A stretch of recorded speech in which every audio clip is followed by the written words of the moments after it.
خارج میشه از تو جو زمین گوش بدی که منو پیگیر بیاد رو بیت خودش یه پا فوت کوزه‌گره یارو هایپ شده وقتی که گوش کرده کار منو نمیبینی نمیشنوی چشم و گوشت کورو کرده لفظ و قلمو دیدی میگی بایشت کارو گوش دادی هد زدی شدی هایپ که رقیبم این برکتی شدیم فایزر کنار رفیقامم رولو زدیم شدیم فایتر واسه قوی شدم فقط شده دل و چش خون راهمون آساسو نداشت همش پله پله بود نذاشتم سرم به سنگ بخوره و دل بره جو برام زور بشه اون چیزی که واسم گله بود دو تا رفیقام فقط شدن قلم و ورق و کلماتو گرفتم و کردم ملک و علک و بگی رستاد شده توی کلک و ملک و داشت قوی قدرتی شده با سند و مند و با بیف کنی باز کنی کنو باند پیچی چون که فست رپ میام با یه فلور پیچی بگی رشتیه خاکی تر از کف خیابونه بچه کوی یخیم پذیرو با چای آتیشی It's grind season, homie. It's not about today. It's about the future. You do the work now, and all of the shit that you could ever want to do for your family, your kids, your loved ones, it's all going to be on a whole nother stratosphere.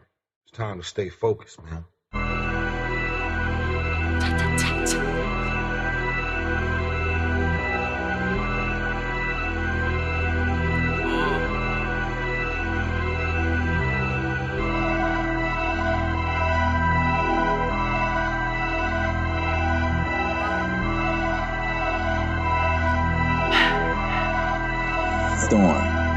پیگیر آدمی نیست بخواد تو رپ استفا بده کلماتو میچینم رو بیت تا که استفاده شه حرفایی هم که پشتم میزنن کذب و باطله فقط داشمون میخواد بیاد دکم مثل ما بشه اینایی که میان میگن آچی واسم رقیبن چوبونشون بودم بردم دو سه جایی چریدن راندم هیچ وقت تو بتل نمیخوره با اینا فایت دیست دادم بک بدم دیدم حاجی اینا ضعیفن پیگیر الان تو رش رپ میخونه چون که داره عشقش از بچگی تو خونه رپ میخوندم بودش بیسمن همیشه تو تاپ بودم حریفم ای میشد نفله بخوای بام چپشی که پخش میشه اکسپلودکسه قوی شدم چون همیشه بهم گفتن کارات بلده برا همین هرکی عقبون گرفت فاز نفرت کارام بمبه جس ناب آشپزخونه پارانویده بریدم راه هرکی و خواست ازم بگیره سبقت